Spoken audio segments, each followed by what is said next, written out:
आप सभी को मेरा नमस्कार। कार्यक्रम युवा जगत में कौशल विकास में जन शिक्षण संस्थान की भूमिका विषय पर आज हमारे साथ बातचीत के लिए आमंत्रित हैं जन शिक्षण संस्थान के निदेशक श्री अतुल सिंह सर। अतुल सर, आपका स्वागत है हमारे स्टूडियोज में। हर पतन के बाद एक उत्थान है, आंसुओं के बाद भी मुस्कान है विषमतापूर्ण ये जीवन मगर जो इसे जी ले वही इंसान है। सर, आज रोज़गार के अवसर पर आपसे बातचीत करने के लिए हम उपस्थित हैं आपके साथ और आप हमारे साथ उपस्थित हैं। सर, रोज़गार के जो अवसर हैं उसमें आप युवाओं, विशेषकर छत्तीसगढ़ के युवाओं के लिए आपको क्या संभावनाएं दिखती हैं जन शिक्षण संस्थान में? जी, सबसे पहले मैं आपको ये बताना चाहूँगा कि जन शिक्षण संस्थान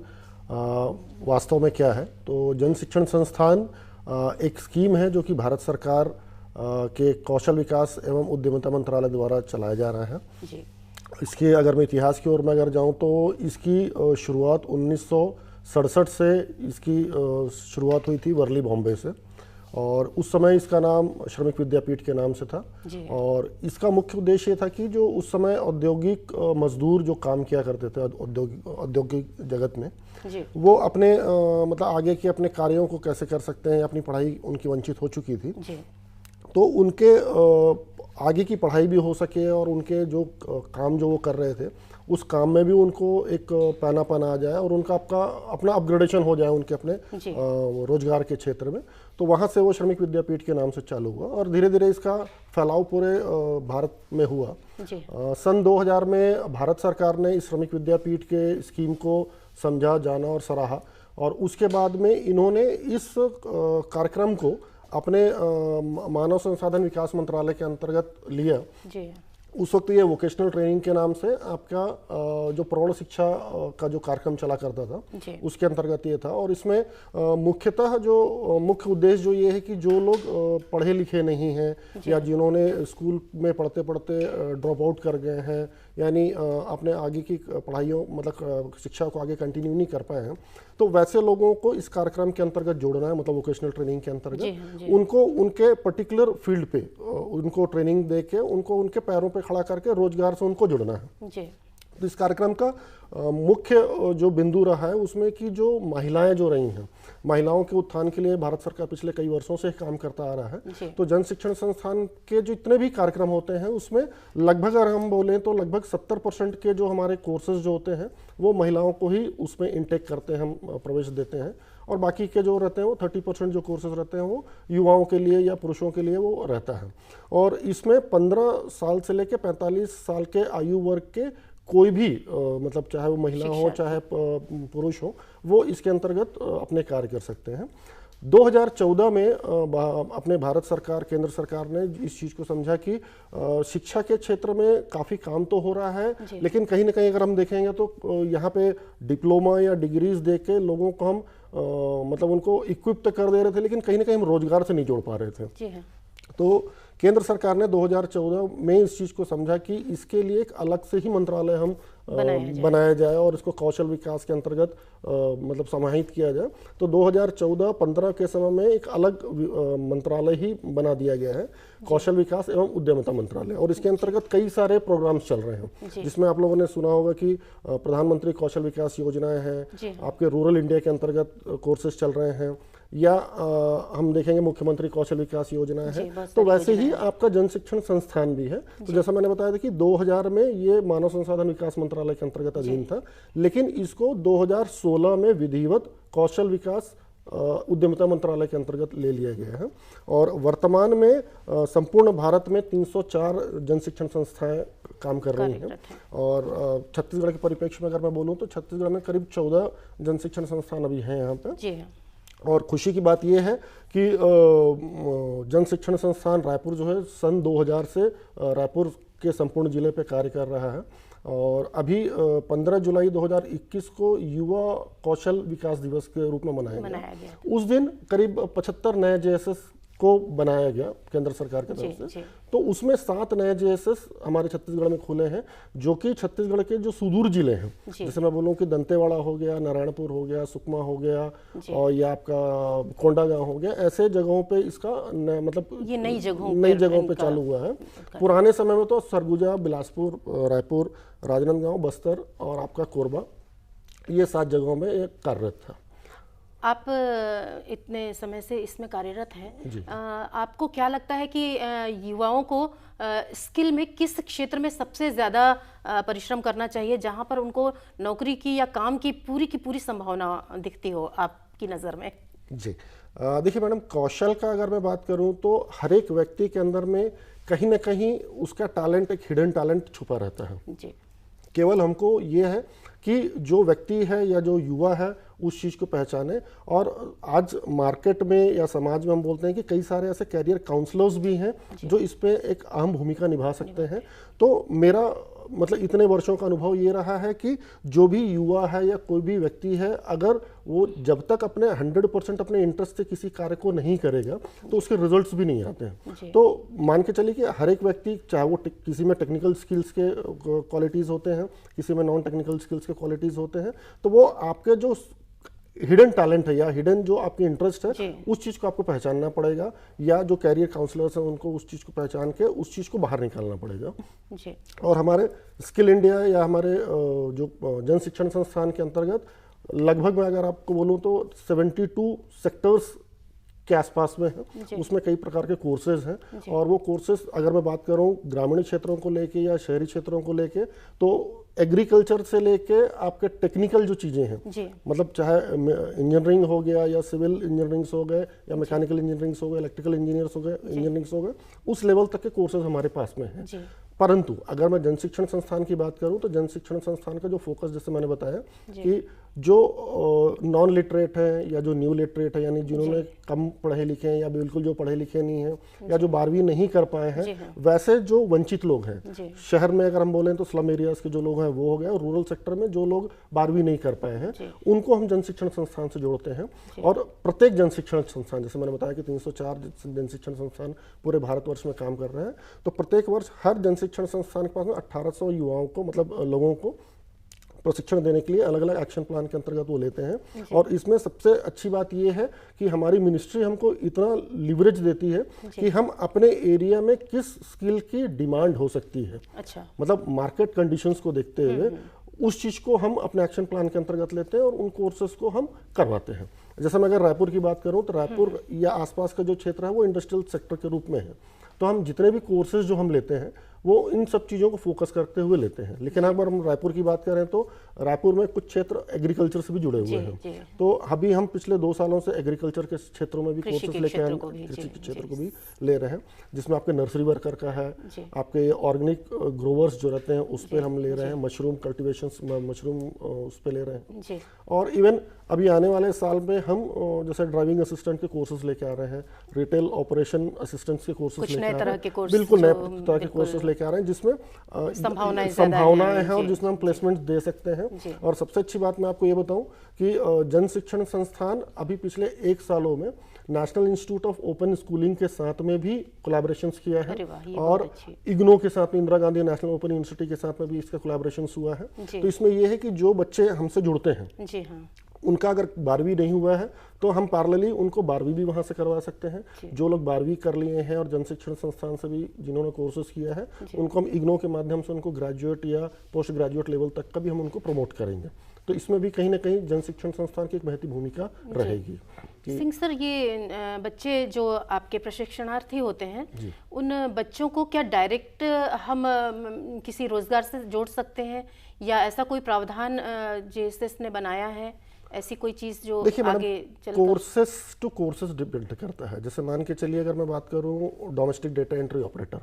तो डोमेस्टिक डेटा एंट्री ऑपरेटर जो आपका कंप्यूटर का कोर्स है उसमें प्लेसमेंट की हम बात करते हैं। लेकिन जैसे मैंने बताया था कि इसमें हमारी 70% हमारे जो सीट्स रहते हैं 1800 जैसे हमारा प्रत्येक जन शिक्षण संस्थान का सीट्स रहते हैं प्रति वर्ष, तो इसमें हम 70% महिलाओं को लेते हैं। तो उसमें हम ये भी देखते हैं कि जो महिलाएं पढ़ी लिखी नहीं हैं उनको जन शिक्षण संस्थान से जोड़ना है, तो जैसे सिलाई की कोर्सेज हो गए, ब्यूटिशियन के कोर्सेज हो गए, ट्रेडिशनल एम्ब्रॉयडरी के कोर्सेज हो गए या कुकिंग के कोर्सेज हो गए। तो इन कोर्सेज के लिए अगर मैं बोलूँ तो प्लेसमेंट आज सच नहीं है, बिकॉज छत्तीसगढ़ में अभी तक ऐसी कोई टेक्सटाइल इंडस्ट्रीज है नहीं या ऐसा कोई ब्यूटी इंडस्ट्रीज बहुत बड़ा नहीं है कि जिसमें हम इनको प्लेसमेंट दे सकें। तो वहां पे जन शिक्षण संस्थान को मतलब एक तरह से हमको ये रहता है कि इनका हम सेल्फ हेल्प ग्रुप बनाएं, SHG जिसको हम बोलते हैं, स्वयं सहायता समूह जो बोलते हैं, महिलाओं को उस माध्यम से हम जोड़ते हैं। उनको हम जैसे हमारा जो बोर्ड ऑफ मैनेजमेंट भी है, उस बोर्ड ऑफ मैनेजमेंट में लीड बैंक के मैनेजर्स भी हमारे बोर्ड ऑफ मैनेजमेंट के मेंबर्स रहते हैं। तो हम बैंक के साथ में उनका बैंक लिंकेज कराते हैं, सो दैट कि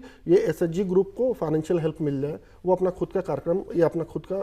मतलब कोई बिजनेस चालू कर सकें करके। तो इसमें भी हम उनको हेल्प करते हैं, उनको सपोर्ट करते हैं। और हमारा उद्देश्य ऐसा नहीं कि हमने ट्रेनिंग करा दिया तो ट्रेनिंग के बाद में हमारा उनके साथ में एक डिटैचमेंट हो गया। हम उनको रेगुलर सपोर्ट करते रहते हैं, उनको काउंसिल करते रहते हैं कि वो अपने पैरों पे कैसे खड़े हो सके करके। सर, अभी आपने देखा होगा कि हमारे लिए पहले जैसे नौकरी जॉब ये सब करना बहुत एक वो होता था कि पढ़ाई का मतलब एक अपना महत्व था, लेकिन अभी समय क्योंकि बदलाव हो रहा है और बहुत सारे क्षेत्र युवाओं के लिए खुल गए हैं और मेरे ख्याल से अब लोग भी इतने दकियानुसी नहीं रह गए हैं, वो भी चाहते हैं कि बिल्कुल अलग क्षेत्र में अपनी पहचान बनाएं। तो जन शिक्षण संस्थान की इस जगह पे क्या भूमिका है कि वो नए सोर्सेज या नई चीज़ें कैसे बच्चों को उपलब्ध कराएं, खासकर हमारे छत्तीसगढ़ के युवाओं के लिए? जी मैम, जैसा मैं बता रहा था कि जन शिक्षण संस्थान के जो हमारे प्रोग्राम्स जो रहते हैं वो प्रोग्राम्स ये नेशनल स्किल क्वालिटी फ्रेमवर्क के अंतर्गत डिजाइन रहते हैं, जिसमें हम लेवल 3 लेवल 4 के हम अपने कोर्सेज इनको कराते हैं। तो जो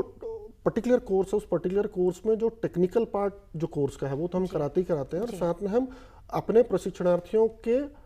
कैपेसिटी बिल्डिंग पे भी हम ध्यान देते हैं। जैसे मान के चलिए मैं एग्जांपल की बात करूं कि महिलाओं का एक ग्रुप है, महिलाओं को हम टेलरिंग के कोर्सेज सिखा रहे हैं, तो टेलरिंग के जो बारीकियां वो तो हम सिखाते ही सिखाते हैं, लेकिन उस टेलरिंग के कोर्स के साथ साथ में हम इन चीज़ों को भी सिखाते हैं कि महिलाओं की कैपेसिटी या क्षमता कैसे बढ़े कि कल के डेट में वो अपना काम कर सकें। क्योंकि यहाँ अगर हम भारत की अगर पूरी बात करें या छत्तीसगढ़ की अगर हम पूरी बात करें तो हमने ये देखा है कि लोग का रिस्क टेकिंग कैपेसिटी कम है। लोग सीधा सीधा चाहते हैं कि हमको नौकरी मिल जाए और हमको प्रति हमको आनी चाहिए करके, लेकिन अपना खुद का कोई मतलब सेटअप चालू करना है या खुद का बिजनेस चालू करना है, वो रिस्क लेके टेकिंग कैपेसिटी थोड़ी उनकी कम रहती है। तो हम उस पर भी उनको डेवलप करते हैं कि आप समूह के माध्यम से कैसे कर सकते हैं, या आप इंडिविजुअल लेवल पर अगर अपना काम चालू करना चाहते हैं तो आपकी कैपेसिटी होनी चाहिए कि आप उस चीज़ को ले सकें। इसलिए बैंक के साथ में भी हम उनका लिंकेज कराते हैं। तो आज अगर हम देखें कि न्यू एजुकेशन पॉलिसी या प्रेजेंट गवर्नमेंट जो है, चाहे वो स्टेट गवर्नमेंट हो चाहे सेंट्रल गवर्नमेंट हो, उनका फोकस सेल्फ एम्प्लॉयमेंट की तरफ ज्यादा है, स्वरोजगार की तरफ में ज्यादा है, कि जिससे क्या होगा कि नौकरी करने के बजाय में हम लोगों को नौकरी दें। और ये बहुत अच्छी चीजें हो रही हैं कि मतलब एक युवा वर्ग में एक परिवर्तन का लहर, वो थोड़ा एक कंफर्ट महसूस भी कर रहे हैं उस पे। सर, युवाओं के लिए रोजगार का सबसे ज़्यादा अवसर हमारे यहाँ पर कौन सा हो सकता है जो आप युवाओं को डायरेक्ट अपनी तरफ से प्रेरित करना चाहें कि इस क्षेत्र में आप अपनी मेहनत करें या फिर गुणवत्ता इस चीज़ में लाएं? तो छत्तीसगढ़ के परिप्रेक्ष्य में ही अगर मैडम, छत्तीसगढ़ तो अगर हम देखें तो मैक्सिमम जो हमारा एरिया है आपका एग्रीकल्चर और आपका फॉरेस्ट से जुड़ा हुआ है, लेकिन एक बहुत बड़ा एरिया भी है, जैसे हम बात करें राजनांदगांव से लेकर रायगढ़ तक का बेल्ट, वो एक इंडस्ट्रियल कॉरिडोर के रूप में अपन जानते हैं। तो हमारे पास में तो मतलब जो समावेश जो कोर्सेज का है वो सबका क्लब है, लेकिन हम अगर ये देखें कि जो रूरल इकोनॉमी जो है, मतलब जो ग्रामीण जो क्षेत्र जो है, ग्रामीण लोग शहर की तरफ इसलिए डाइवर्ट हो जाते हैं कि हमको नौकरी आसानी से मिल जाए, और अगर हम युवाओं को, जो ग्रामीण युवा जो है, अगर उनको हम वहीं पे ही अवसर दें, मतलब ये स्किल से रिलेटेड जो कोर्सेज हैं, मतलब गांव के भी क्षेत्र में हम काफ़ी कुछ कर सकते हैं। तो जितने भी एग्रीकल्चरल बेस्ड जितने भी प्रोडक्ट्स जो है, इवन हमारी अभी वर्तमान की सरकार भी उस पर काफ़ी ज़्यादा फोकस कर रही है, तो वैसे कोर्सेज के अंतर्गत युवा जुड़े और वो कोर्सेज करने के बाद में, जैसे मान के चलिए जैसे पॉटरी मेकिंग हो गया, मतलब जो अपन घड़े बनाते हैं या दिए बनाते हैं, या एग्रीकल्चरल से भी रिलेटेड कई सारी ऐसे प्रोडक्ट्स हैं, फॉरेस्ट प्रोडक्ट्स जो हैं जो कि मेडिसिनल उस पर अपन काम कर सकते हैं। तो वैसे चीज़ों पे अगर युवा जुड़े और उन सब चीज़ों को करें और एक समूह के माध्यम से, मतलब युवा के क्षेत्र में मैं ये बोलना चाह रहा हूँ कि महिला पुरुष दोनों अगर स्व सहायता समूह बना के अगर ये टाइप के काम को चालू करते हैं तो बहुत अच्छा सफलता मिलने की बहुत अच्छा सफलता इनको मिलेगा। जी। सबसे अहम बात यह है कि हमारे यहाँ यूथ करना तो बहुत कुछ चाहते हैं, उनको राह नहीं मिल पाती, उनको दिशा नहीं मिल पाता। तो मैं ये जानना चाहती हूँ, या हमारे सारे लोग, हमारे सारे दर्शक ये जानना चाहेंगे कि जन शिक्षण संस्थान किस तरह से प्रशिक्षणार्थियों के बीच जाता है, या प्रशिक्षणार्थी किस तरह से जन शिक्षण संस्थान को खोज पाते हैं। इस विषय पर कुछ प्रकाश डाल सकें। जैसे मैंने बताया था कि जो हिडन टैलेंट्स निकालने वाली बात है, तो हमारे जो रिसोर्स पर्सन्स रहते हैं जो ग्रामीण क्षेत्र में हो चाहे आपके शहरी क्षेत्र में हो, ये पार्षद या जो ग्रामीण क्षेत्र में जो पंच सरपंच हैं या जो वहाँ के सोशल वर्कर्स हैं, वहाँ तक हमारी टीम नेटवर्क हम तैयार करते हैं, या शहर में मितानिन वगैरह जो रहती हैं या स्वास्थ्य कार्यकर्ता जो रहते हैं, वहाँ तक हमारे नेटवर्क बनते हैं। और वहाँ से हम गली मोहल्ले मतलब आखिरी छोर तक हम पहुंचने की कोशिश करते हैं, और वहां से हम ये आइडेंटिफाई करते हैं कि ऐसे कितने लोग हैं जो मतलब मुख्य धारा से हटे हुए हैं, और वैसे लोगों की हम मतलब इंडिविजुअल लेवल पे भी या ग्रुप के माध्यम से भी उनकी हम काउंसलिंग करते हैं, उनको हम प्रेरित करते हैं कि ये कोर्स उनके लिए अच्छा सहायक सिद्ध होगा, और उसके बाद में उनको प्रॉपर हम ट्रेनिंग देते हैं। ट्रेनिंग में हमारा फोकस, जैसे मैंने बताया था कि टेक्निकल ट्रेनिंग के साथ साथ तो उनकी कैपेसिटी बिल्डिंग पे भी हमारा मेन फोकस होता है। और जहाँ तक युवा की मैं बात करूँ तो दो चीज़ों का मैं बिल्कुल भी युवाओं को एक संदेश देना चाहूँगा कि पहला, आपको ईमानदारी के साथ में जिस कार्य को आपने पकड़ा है या जिस चीज़ को आपने मतलब हुनर को आपने पकड़ा है उस पर आप अपना समय दें। ऐसा नहीं कि आपने आज किया और कल आपको रिजल्ट मिल जाए। तो कौशल का क्षेत्र ऐसा है कि आप जब तक कंटिन्यूस उस पर प्रैक्टिस नहीं करेंगे, गुणवत्ता तब तक आपके हाथ में नहीं आएगी, और जब तक गुणवत्ता नहीं आएगी आपका मार्केट डेवलप नहीं होगा, आपका पैसा, आपका मतलब जो आना है या आमदनी जो बढ़नी है वो आपकी नहीं बढ़नी। तो हतोत्साहित ना हो, मतलब उस कार्य पे निरंतर उस पर मेहनत करें और अपने चीजों को, अपने कौशल को बढ़ाएं। करत करत अभ्यास के जड़मती। बिल्कुल बिल्कुल बिल्कुल बिल्कुल, वो तो पत्थर भी तोड़ देते हैं। अभी जो हमारे युवा हैं उनके लिए आप कुछ स्पेशली कोई संदेश अगर आप देना चाहें तो, कि वो किस तरह से रोजगार के साथ सीधे जुड़ें। पहली चीज़ तो मैं एक चीज़ बोलूँगा कि सोशल मीडिया जो है, सोशल मीडिया में आज के डेट में युवा वर्ग बहुत ज़्यादा इन्वॉल्व हो गया है। मैं ये नहीं बोलता कि वो चीज़ गलत है करके, बट हाँ, उस पर्टिकुलर सोशल मीडिया को हमको कितना यूज़ करना है, कैसे यूज़ करना है, उस चीज़ को वो देखें। अपने जीवन चक्र जो है या जीवन मतलब लाइफ जो है उसको वो एक प्रॉपर प्लानिंग करें, वो कि कितना समय हमको किस क्षेत्र में देना है करके। और युवा वर्ग को तो मैं ये बोलूँगा कि सबसे पहले अपने कैरियर को निश्चित करें, और जैसे मैंने बताया कि जो भी फील्ड पे करें, क्योंकि आने वाला जो समय जो है या आ चुका है स्किल का ही है। आप में हुनर है, आपके हुनर की कदर होगी, हुनर के कदर होने के बाद में जो क्वालिटी आपका है उसके हिसाब से आपको पे आउट्स मिलना है। तो आप में जितनी अच्छी क्वालिटी होगी आपका उतना अच्छा पे आउट रहेगा, चाहे आप किस लेवल, किसी भी लेवल पे हो, चाहे आप मतलब निचले स्तर पे आप काम कर रहे हो, चाहे आप किसी अच्छे किसी कंपनी में टॉप लेवल पे काम कर रहे हो, तो कहीं ना कहीं वो आपकी क्वालिटी ऑफ वर्क को ही देख के आपका पे आउट मिलेगा। तो सर एक और चीज़ है कि हमारे युवा जो जन शिक्षण संस्थान से प्रशिक्षण प्राप्त करना चाहते हैं, क्योंकि उनको एक अच्छा सर्टिफिकेट मिलता है, वो काफ़ी वैल्यूएबल होता है, तो उसको पाने के लिए जो अपने प्रशिक्षक हैं वो प्रशिक्षक किस तरह से चुने जाते हैं जो इन प्रशिक्षणार्थियों को प्रशिक्षण प्रदान करते हैं, तो वो किस तरह से उनका अभी चुनाव होता है? देखिए, हमारे जो कोर्सेज हैं, मैंने आपको बताया कि NSQF लेवल के लेवल 3 लेवल 4 के कोर्सेज हैं, जो कि आपके 45 डेज से लेके समझ लीजिए 180 डेज तक के रहते हैं, लगभग 6 महीने तक के मैक्सिमम तक के रहते हैं। तो हमारे रिसोर्स पर्सन भी जो रहते हैं वो भी क्वालिफाइड रहते हैं। हम ये जो रिसोर्स पर्सन रहते हैं या तो वो पॉलिटेक्निक किए हुए लोग रहते हैं, या ITI डिप्लोमा किए हुए लोग रहते हैं, या सेक्टर स्किल काउंसिल से प्रमाण पत्र प्राप्त ऐसे रिसोर्स पर्सन रहते हैं जिनको हम ये ट्रेनिंग देने के लिए हम उनको चयन करते हैं। जो युवा वर्ग हमसे जुड़ना चाहता है, आज के डेट में टेक्नोलॉजी का जमाना है, हमारा अपना खुद का वेबसाइट है jss.gov.in, तो उसमें एक लिंक है ट्रेनिंग रिक्वेस्ट का। अच्छा। तो जो भी युवा मतलब जिस भी केंद्र पे अपना कोर्सेज करना चाहता है, मैं पूरे छत्तीसगढ़ की बात कर रहा हूँ, पूरे भारतवर्ष की बात कर रहा हूँ, तो वो ट्रेनिंग रिक्वेस्ट में जाके अपने ट्रेनिंग रिक्वेस्ट